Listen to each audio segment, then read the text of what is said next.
in the last number of years, I've been getting more and more questions about this intersection between Kundalini awakening and the use of psychedelics. And so about 25% of the people I work with, they come to me because they did an intense psychedelic like ayahuasca, DMT, psilocybin, something like this, and had a profound spiritual awakening, which continued long after the psychedelic experience ended, after the drug effects wore off. And I have another video about that, but today I thought I'd speak about the use of microdosing.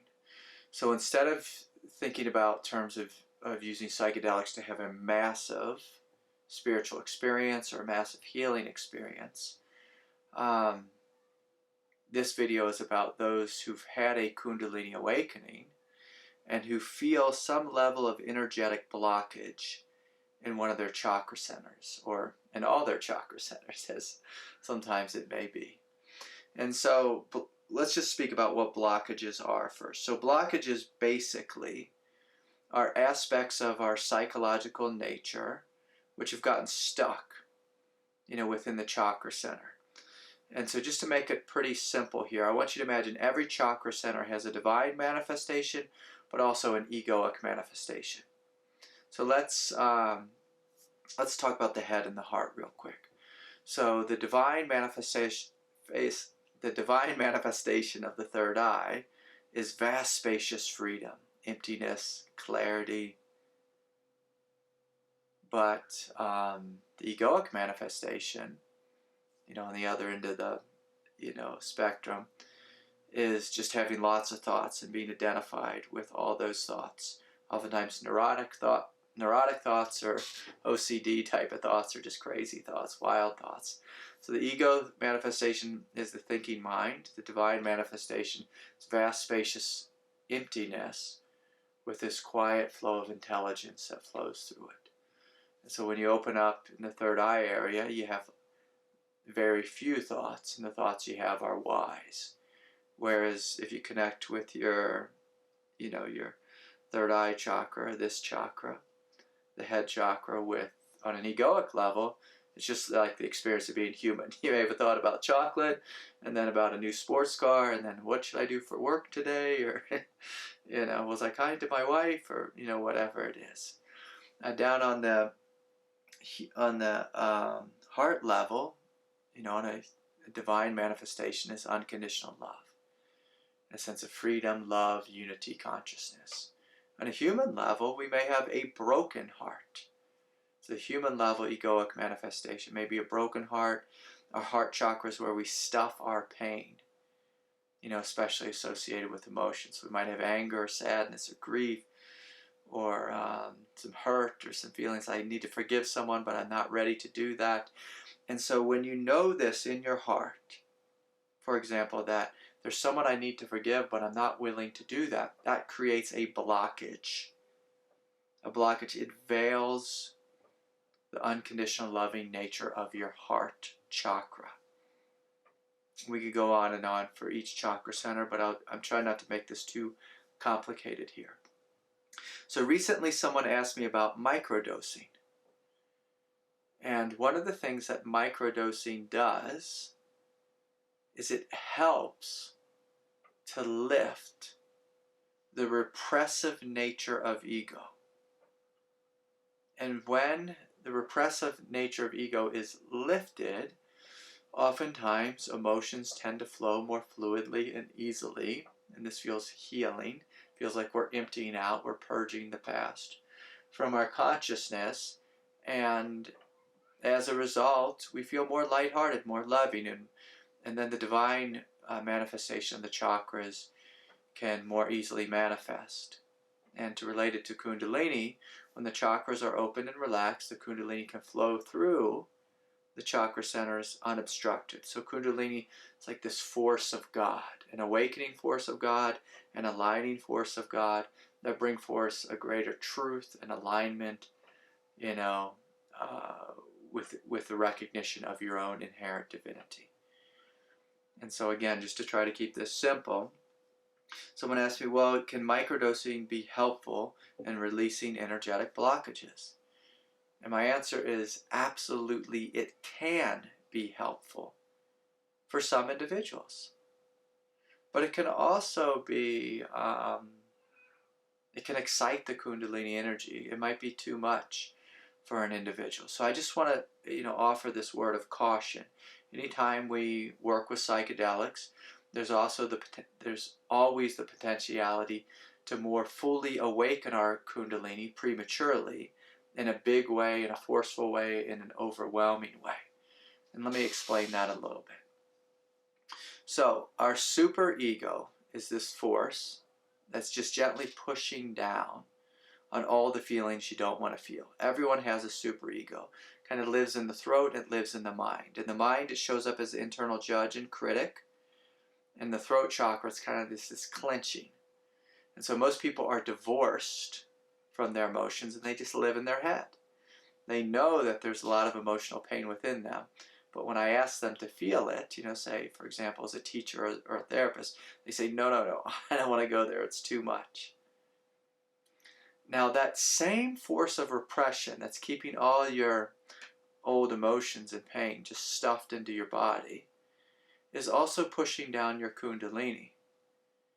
And so with microdosing, what happens is we're gently helping to let go of the superego. That's what microdosing does, is it helps you to not be so serious. It helps you not to be so critical. It just helps you to relax and to breathe and to feel.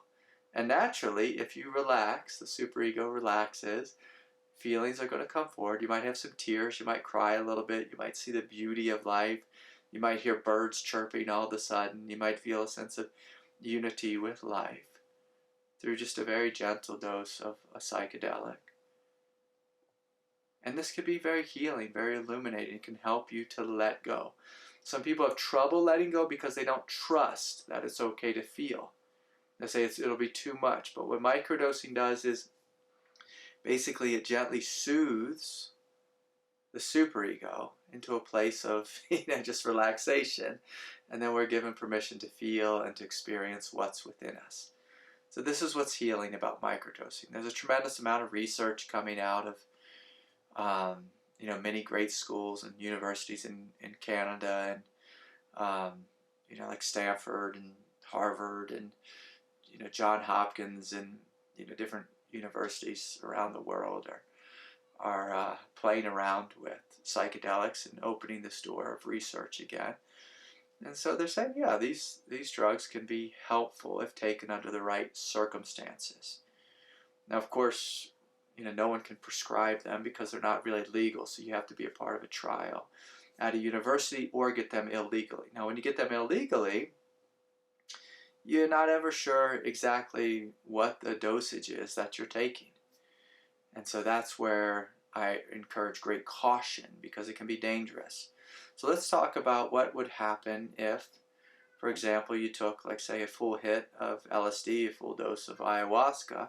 You fully relax the superego all at once, and all your emotions come forward into the light. You might laugh and cry and joke and smile. But simultaneously, you might have a very huge rush of Kundalini that comes forward as well. That may be premature, and it may be confusing, and it may be disorienting. And so if you're crystal clear that you can take a microdose, if you've experimented with psychedelics and you feel that you know what you're doing, you know what your source is, and that this can be taken safely in a way that it's not a big deal, then I say, yeah, it could be helpful, it could be healing for most people who are intuitively called to use psychedelics. This can be a healing thing. Now, if, for example, worst case scenario, you thought you were doing a microdose and you got a full dose, and all of a sudden you're tripping and losing your mind and having anxiety and panic and paranoia and you're just feeling really good, and then all of a sudden there's a rush of Kundalini that's arising. Is that healing? Well, maybe it's healing, maybe it's a little messy, maybe it's completely disorienting, maybe we end up in a mental hospital. And I've met and worked with all of the above there. So I like to offer all possible scenarios. But in theory, a microdose is a very small dose of a substance, let's say psilocybin, And it's very light, and so it's a light and gentle approach to helping the body to relax, helping these old pains to become untangled and released. And of course, this will, in response to the question I received, will help to release energetic blockages within the nervous system, within the chakra center, within our psychology. And that in and of itself is healing. And is it healing for the Kundalini awakening? Yeah, because Kundalini likes it when you are relaxed, open, and at ease, and your chakra centers are not clogged with old painful emotions. And so I hope that makes sense. I hope all these distinctions make sense. You know, there's the massive use of psychedelics, you know, like a heroic dose of mushrooms or a full dose of LSD or a full dose of ayahuasca, which can be very overwhelming with the potential for greatly healing all at once, but it can also lead to great confusion all at once in premature Kundalini awakening. I work with countless individuals who experience this. You know, they said, why am I having this immense Kundalini energy flowing through me after doing, you know, this psychedelic? It's much more rare for someone to come to me and say, I did a microdose of psilocybin and had a massive, you know, side effects and a massive premature Kundalini awakening. Normally, if someone's doing a microdose, it's a much more gentle approach. But again, any of these practices are like messing a little bit with gasoline, messing with fire. And so there should always be caution. It's always good to have a teacher, a therapist that you're working with alongside of this, psychedelic integration work, you know, that's all the stuff that I do. But of course there's others who do this type of work as well. And so with the beauty of the internet, you can connect to individuals who can support you on your journey. Now, if we take it one step down from microdosing and just look at, well, what's my other option to heal energetic blockages? Well, there's ongoing weekly therapy. That's what I do, you know, all day long. There's a meditation practice. There's yoga practice. There's going on retreats, spiritual retreats. That's what my path was. Is I had many meetings with my teacher, you know, probably over 2,000. I lived and worked with him, and went on countless retreats and did, you know, countless hours of therapy work and healing work, chiropractic work and body work. Psychedelics are a new addition to this type of thing. I guess it's been around for a long time, but it's getting a lot of press right now. And so I thought I'd speak about this because I get so many questions about it.